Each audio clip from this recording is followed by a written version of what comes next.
எல்லோருக்கும் வணக்கம். நான் உங்கள் சாவித்ரி கோவிந்தராஜ்.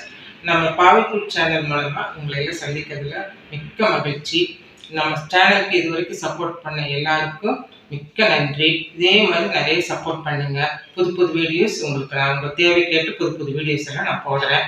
இன்னைக்கு பண்ணக்கூடிய ரெசிபி வந்து பார்த்தீங்கன்னா ஒரு லஞ்ச் பாக்ஸ் ரெசிபி, வெரைட்டி ரைஸும் கூட. இது எப்படி பண்ணுறோம், எந்த மாதிரி முறையில் பண்ணுறோம் அப்படிங்கிறது பார்க்கலாம் வாங்க. இன்னைக்கு வந்து பார்த்தீங்கன்னா நம்ம புதினா ரைஸ் தான் பண்ண போகிறோம். புதினா ரைஸ் எப்படி பண்ணுறோம், அதுக்கு என்னென்ன இன்க்ரீடியன்ஸ் வேணும் அப்படிங்கிறத பார்க்கலாம் வாங்க. இப்போ புதினா பார்த்தீங்கன்னா கடைகளில் இப்போ கீரைக்காரங்கிட்ட வாங்குகிறோம். புதினா வந்து ரொம்ப பெரிய கட்டு, இவ்வளோ பெரிய கட்டு கூட வருது. ஆனால் நான் அந்த மாதிரி பெரிய கட்டு நம்மக்கிட்ட நம்ம வாங்கியிருந்தோம்னா அதில் ஒரு பாதிக்கு எடுத்தால் போதும் நமக்கு. ஏன்னா நம்ம வந்து இன்னைக்கு ஒரு 1/4 கிலோ ரைஸ் போட்டு தான் செய்ய போகிறோம். அதுக்கு பாதி இருந்தால் போதும் நமக்கு புதினா. அதை வந்து நான் சுத்தம் பண்ணி க்ளீன் பண்ணி இதில் வச்சுருக்கேன். ஆனால் பிகினர்ஸ்க்கு இது எப்படி செய்யணும்னு தெரியாது இல்லையா, அதுக்காக வேண்டி நான் ஒரு புதினா எடுத்து வச்சுருக்கேன். இந்த அடித்தண்டு வந்து ரொம்ப கனமாக இருக்கிறதுல நம்ம வந்து லீஃப் மட்டும்தான் இப்படி எடுத்துக்கணும். அப்புறம் அந்த குழம்பு இருக்கு இல்லைங்களா, அந்த நுனிப்பகுதி மட்டும் நம்ம அந்த கொஞ்சம் தண்டோடு போட்டுக்கலாம். மற்றது எல்லாமே வந்து இந்த லீஃப் மட்டும் நம்ம எடுத்துட்டா போதும், தண்டு போடக்கூடாது. சரிங்களா? சரி, இப்போ வந்து இதை வந்து எல்லாம் நம்ம மிக்சியில் வச்சு அரைக்கணும். இப்போ புதினா வந்து இப்படி இப்படி எடுத்தோம்னா நமக்கு ஒரு 2 கை வருது பார்த்தீங்களா. புதினா இது கூட சேர்த்துக்கலாம். இது கூட வந்து ஒரு 2 பச்சை மிளகாய், காரம் வேண்டாம்னு நினச்சிங்கன்னா 1 மிளகாய் சேர்த்துட்டா கூட போதும். ஏன்னா புதினாவும் கொஞ்சம் ஒரு காட்டாக தான் இருக்கும். அது கூட வந்து 2 பல்லு பூண்டு, கொஞ்சம் ஒரு 1 இன்ச் அளவுக்கு இஞ்சி.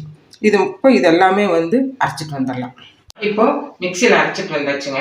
இப்போ இது தாளிச்சு விட்டுடலாம். எப்படி தாளிக்கிறதுன்னு பார்க்கலாம். இப்போதான் அடுப்பத்தை வச்சுக்கலாம். அடுப்பத்தை வச்சு எப்பவுமே தாளிக்கும் போது ஹை ஃப்ளேம் இருக்கக்கூடாது, கொஞ்சம் மீடியமாக வச்சுட்டா நம்ம பொறுமையாக தாளிக்கலாம். இப்போ மீடியம் ஃப்ளேம் வச்சுட்டு இப்போ நமக்கு இதுக்கு வந்து 2 டேபிள் ஸ்பூன் எண்ணெய் ஊற்றணும். இது டீஸ்பூனு நான் 4 ஸ்பூன் ஊற்றுறேன்.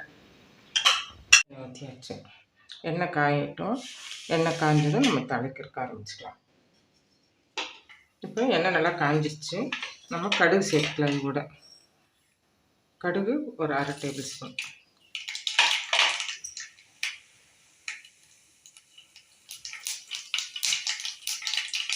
அப்புறம் ஒரு டீஸ்பூன் உளுந்தம்பருப்பு. அப்புறம் சோம்பு வந்து 1 ஸ்பூன் போட்டுக்கலாம். இது கூட வந்து நடக்கலை பருப்பு நம்ம ஒரு 2 டேபிள் ஸ்பூன் போட்டிருக்கோம். ஃப்ளேவருக்கு வேண்டி 2 வரமிளகாய் சேர்த்துருக்குறோம். இந்த ஒரே ஒரு கப்பு ஆனியன் சேர்த்துருக்கோம். இதெல்லாம் கொஞ்சம் லேசாக வதங்கி வரட்டும். ரொம்ப முருகணுங்கிறது இல்லை, ஒரு 50-60% வெங்காயம் வந்துச்சுன்னா போதும். அப்புறம் நம்ம அரைச்சி வச்சதை இது கூட சேர்த்துக்கலாம். கொஞ்சம் கருவேப்பிலையும் இது கூட சேர்த்துக்கலாம்.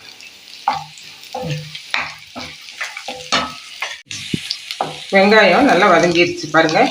இந்த அளவுக்கு வதங்கினா போதும், ரொம்ப பச்சையாக எடுக்கக்கூடாது. இனி வந்து நம்ம அரைச்சி வச்சுருக்கோம் இல்லையா புதினா, அதை இது கூட சேர்த்துக்கலாம்.